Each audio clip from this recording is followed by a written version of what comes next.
Hi, guys, and welcome back to Small Town Murders. I'm your host, Faith, and today we have a special guest. Hi, I'm Scott. Small Town Murders is a podcast where we talk about small towns and how they aren't the safe havens people think they are. So shut off your lights and lock your doors. This is the case of the Leaf Killer.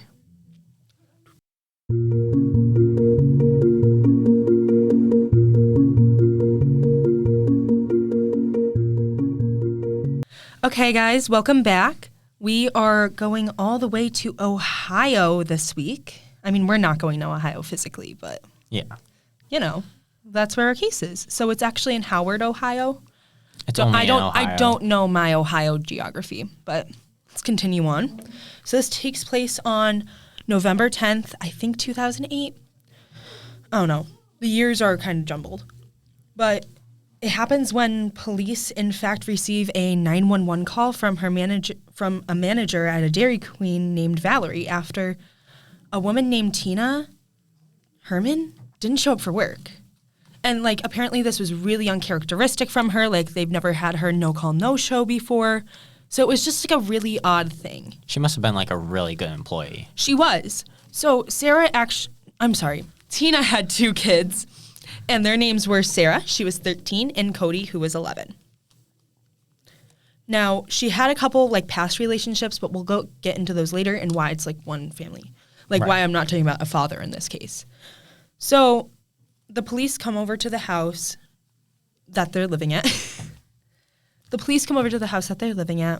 And they start investigating. And they find blood all over the house. It's a bloodbath. And because of the bloodbath, they were able to find certain clues that they wouldn't have gotten because the whole family seemed like they disappeared. There was no bodies. There was nothing. Right. And they were really confused. Why are there no bodies for a scene this bloody? Yeah, how is there no evidence and blood just everywhere? I know, exactly. And there's also another weird thing. There was motor oil poured throughout the entire scene on all the blood. She's probably trying to cover up. So we were going to talk about this later, but thank you for bringing that up. The motor oil, police thought and investigators thought it was either to disrupt the crime scene and make it harder to collect samples and evidence, or it was an attempt to light the house on fire. Right. Think about it. It's the greatest way to get rid of evidence because if the whole house burns down, what are you going to have left? Yeah. So they also found with the motor oil a shoe, specifically an Airwalk shoe, like that brand, and it was a size 7.5 women's, so a teenage girl's. Remember, Sarah was 13, and they're thinking maybe Sarah's alive if she walked out, and that's the only footprints we really found that prove someone walked out of here. Right. No, they obviously didn't suspect Sarah. I'm not saying that at all. They know she was probably kidnapped by the killer. The first person of interest was actually Tina's ex-husband, who had a violent past. His name was Larry, and they brought him in for questioning. And I actually have a little piece of his questioning, and he was eventually ruled out as a suspect. They knew he would never do anything to his kids. But I just want to play you a little clip. I had a set Paul thinking night. I just got this weird, creepy feeling that, something is wrong with the kid. And So, also, before I say anything more, all these audio clips are from the channel Unseen. They are a great true crime channel, and I highly recommend watching them. Right. Now, this is 48 hours later, because when they were searching the house, they found some things leading to a Walmart. Now, this is kind of just the series of events that I'm just trying to get into place so everyone has an understanding, and then we're going to dive a little bit deeper. But they find their way to a Walmart, which then leads them to a parking lot, to an abandoned car that was Tina's, and it was just everywhere. So they took surveillance footage, and they found the man they were talking about, found his ID off the picture. He was actually wearing the same shirt that was in his ID photo. That's crazy. And they actually found Sarah alive. The rest of the family was not alive, and we'll get into where he put the bodies and everything later in this episode. But like I always said, I want to lay down the groundwork before we really delve in. Yeah. Okay. So they eventually found Sarah alive, and they would eventually find the bodies after questioning the suspect. But don't we really want to know what happened, like the nitty gritty? Yes, Let's get into it. Okay, so the day of the crime, Sarah and Cody were coming home from school like any other day. They were Right. just coming home from school. They're getting off the bus to their house. And when they entered the house, especially Sarah, when she recounts the tale, she was really confused because her mom normally, or her dog at least, greeted her at the door when she got home from school. And when she stepped inside the house, her shoe was covered in something red and sticky. That's not good. So she takes a big step back and is like, whoa, what did I just step in? Looks back at Cody because he's behind her.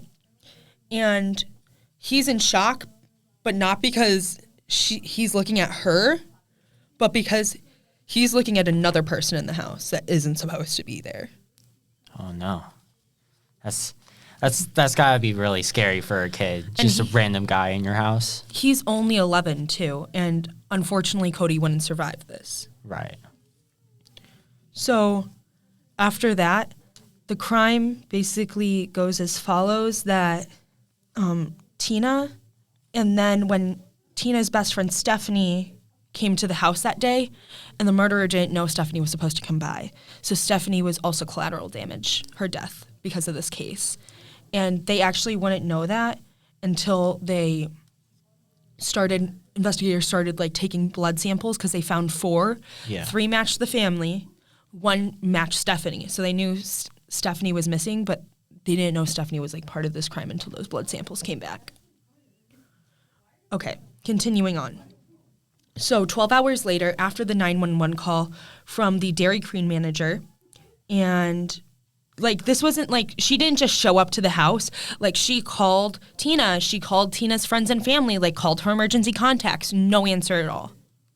Like nothing saying like, she's not gonna be at work today or she's in the hospital, like nothing. Just straight up missing. Just straight up nothing.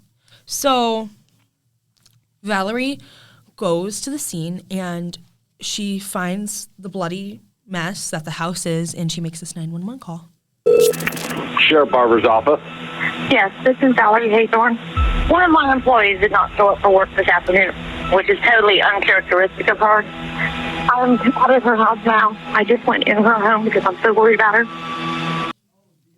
So when so this was only a section of the 911 call, but after her words, like there's blood everywhere, and the police officer tells her to not go inside the house again. Yeah, because you don't want to tamper with the evidence. Yes. So 12 hours, they're like searching through everything. They can find nothing besides the blood, the motor oil. They were searching all of downstairs. And one thing they noticed was all the blood trails, like the drag marks, because there was like blood splatter, but then there were drag marks, like a body being dragged, all leading to the bathroom. Right. So that was like 12 hours after. And that's also when they found the shoe print of Sarah, and they thought Sarah had a chance of being alive. So immediately, police and detectives, they split up into groups because they needed to find a way as fast as possible. Because if you don't know, when a child is kidnapped or a teenager is kidnapped, they have approximately 24 hours, and that's when the likelihood of them being found alive drastically drops. Yeah. Okay. So the police split up, and some were questioning like family members, people in the area, if anyone might have saw anything. Some were still searching the house top to bottom, tearing it apart, trying to find something. And the other group was searching like the woods and roads and abandoned areas, like screaming out Sarah's name, trying to find her. Right. Like miles radius. And when they were investigating, that's when they found, like investigating the house, that's when they found those 4 blood samples. And they figured Stephanie is also probably with Tina and the family if they are all together. And though how things were looking and how much blood of each person was on the scene, Right. it was looking really grim for the entire family besides Sarah. Yeah.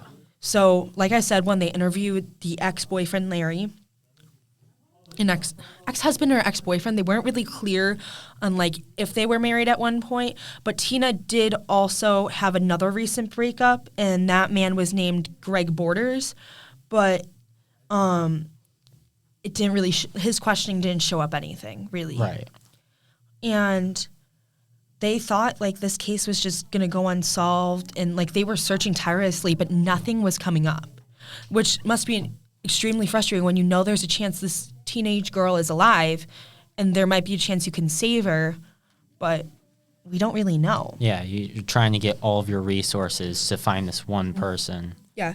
So police were investigating the house and they realized there was one room they haven't searched yet, and that's the garage.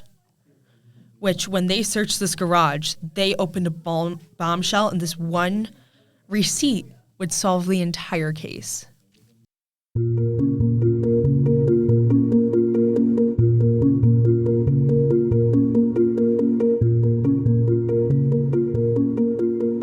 So they like couldn't find anything, and they're like searching, and one detective stumbled upon a Walmart bag, like a shopping bag, and in that shopping bag there are heavy duty tarps, garbage bags, cleaning supplies, and the receipt.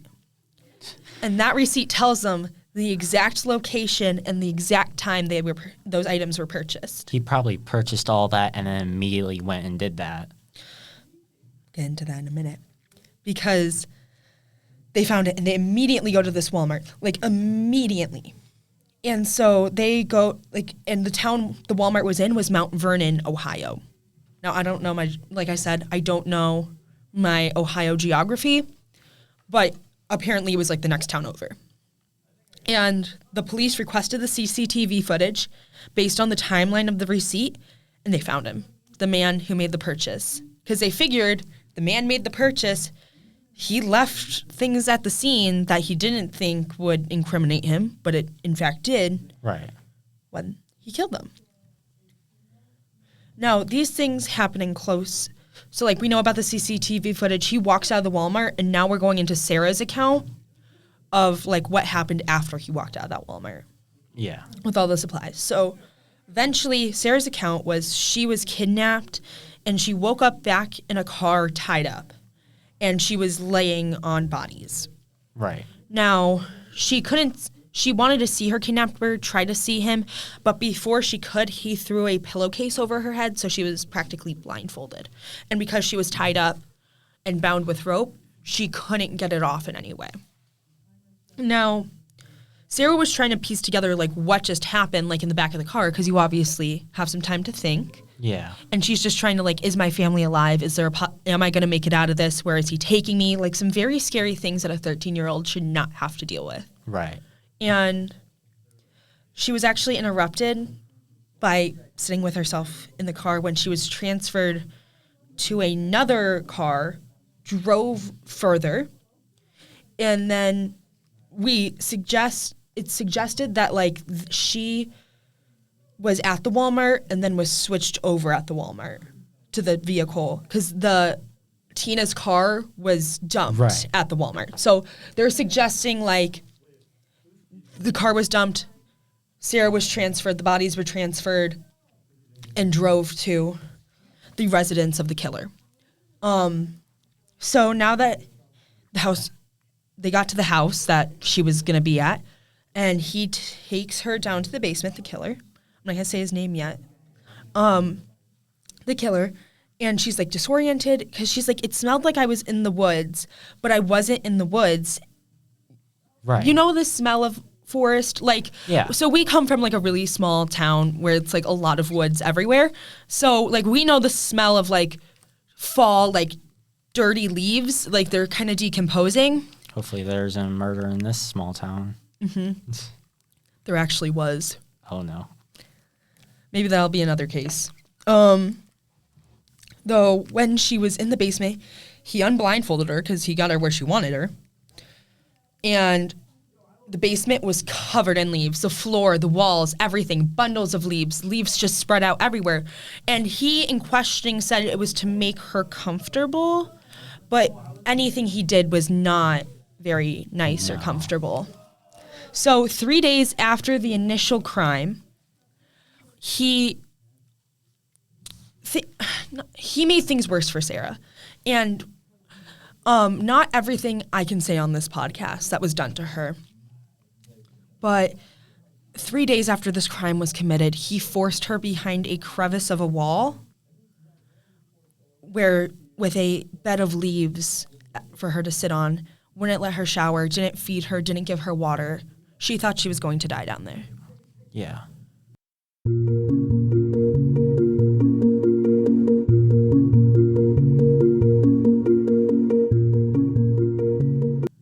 And back at the Walmart. So this was like after, like, Walmart happened first. Police found it a couple days after at the same time. They found the CCTV footage. They were still going through it, found all the information they needed, and they found the address in Mount Vernon that Sarah was at.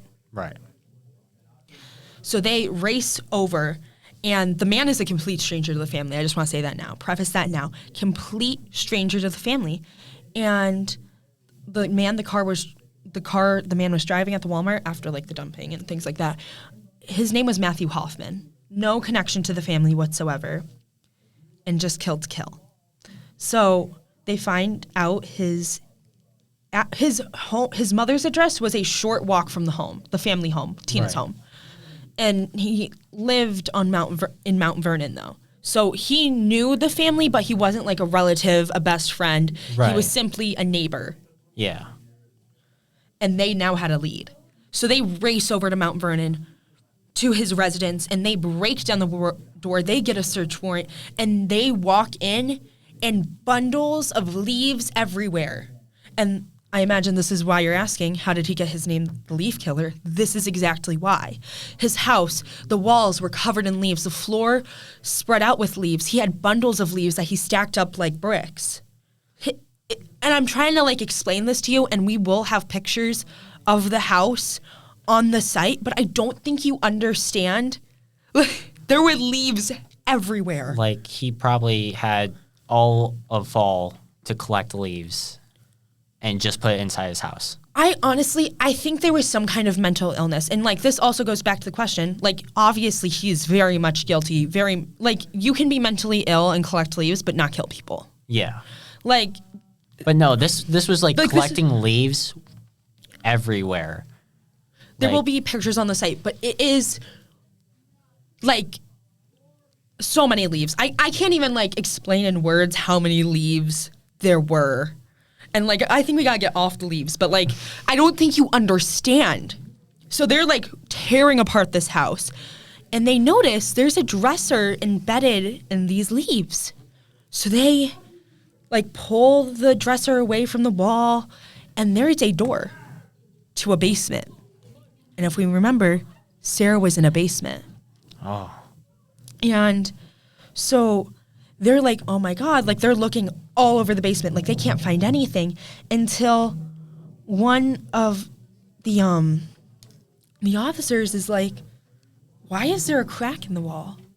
And it was like this sliver crack. Like it wasn't a large crack. Like there was right. It was not a large crack at all. It was just enough for her to fit inside. And that's where they found her body. Not her body. Oh my God. They found her. She's not dead. She's very much alive. I'm sorry, guys. Sorry to throw you for a loop like that, but Scared me for a second. sorry. And I am going to play a clip in Sarah's words of like what it was like to be rescued by the police. Rescued, I clearly remember. I was down in the basement and I heard these guys come down the steps and they said, "We're not down here to hurt you." So they weren't there to hurt her. They got her to hospital and got the treatment she needed. And that's when they took Matthew into questioning. Now, he refused to give up the locations of the bodies of Cody, Tina, and Stephanie until the death penalty was off the table. So in police questioning, how it works is you can you have a right to remain silent, but you also have the right to not give the police information without you have to comply with the investigation, but if you're in questioning, that right to remain silent really does something. So you can barter to relinquish with your lawyer or your attorney if you've given yourself the right to remain silent, you can then barter for you to give up information Right. on the case. And so they signed something saying death penalty would not be placed on him afterwards, after this case. Because let's be honest, after a jury, if the death penalty was on the table after hearing the details of the case, the kidnapping, the murders, there was a strong possibility, since the death penalty is legal in Ohio, that he could receive it. Right. Now, where these bodies were, the police would have never known, like, where the body was if he didn't say anything. They would have never found these bodies. And I'm going to tell you why. Because after he killed them, he had them in the trunk of the car with Sarah, and he dumped them, but in a remote place in the woods. Okay? Imagine you're walking in the woods, some large trees, you know, unlogged forests of Ohio, and he climbed up a tree, 35 feet up in the air, into a hollowed out tree, like a little pocket in the tree. Like, you know how, because like when trees, so when trees die, they can hollow out, like, and critters use them as like homes and stuff. This pocket was big enough to fit 3 bodies, 2 fully grown women and 1 11-year-old boy. Wow. And he dumped the bodies in the tree, and like I said, like, they would have never found this if it wasn't for him. So that really shows, like, how it's in an investigator's best interest to maybe take the death penalty off the table, but life in prison without the possibility of parole is still on there. Right. Which is, like, some people agree with the death penalty and don't, and I'm not here to dispute that, but I'm just saying, like, how it can be helpful. Now,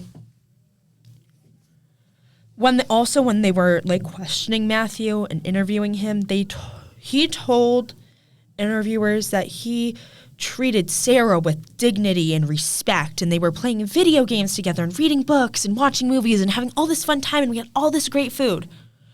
No, it wasn't like that. It was horrible and horrifying. And, like, said, like, all these great things, like, he let her shower and eat and sleep on a nice bed. No, the bed was made of leaves. Right. There's Everything was covered. I know we need to get over this leaves thing, but how can you get over the leaves? It's the leaf murderer. I mean, The leaf killer. Killer. He likes leaves. It's just the obsession with them that I'm confused upon. Like, how? First of all, let's just finish up the case. So Matthew Hoffman was later sentenced to life in prison without parole, and he is still incarcerated to this day. So the case is luckily solved, all because of a Walmart receipt and a Dairy Queen manager that was worried about her employees. This case is really heavy, guys, and I think it's just important, like, we remember, like, this isn't about the killer, it's about the victims. And I think we try to do that. Like, Sarah was an amazing, strong girl. She survived, and she's a survivor. Yeah. Yeah. And I think that ends our episode today. So I just think it's crazy how just a guy can go into a home, murder 2 women, a dog, and a child while kidnapping another child and holding her hostage in a house full of leaves. And those are, like, the mysteries that we'll never understand. And I understand, like, science and psychology is progressing. But this was also in 2008, 2010, because trials take a long time. Yeah. And that was the day the case was officially, like, done, like, sentencing-wise. And I think, like, we have a long way to go in psychology, but I think there are definitely going to be answers in the future. I'm not here to speculate on what, like, mental illnesses he has, though, because we aren't licensed psychologists. But I think he definitely had some issues going on. Right. But that concludes today's episode. I'm Faith, your host. I'm Scott. And this is the end of this episode of Small Town Murders. See you next time.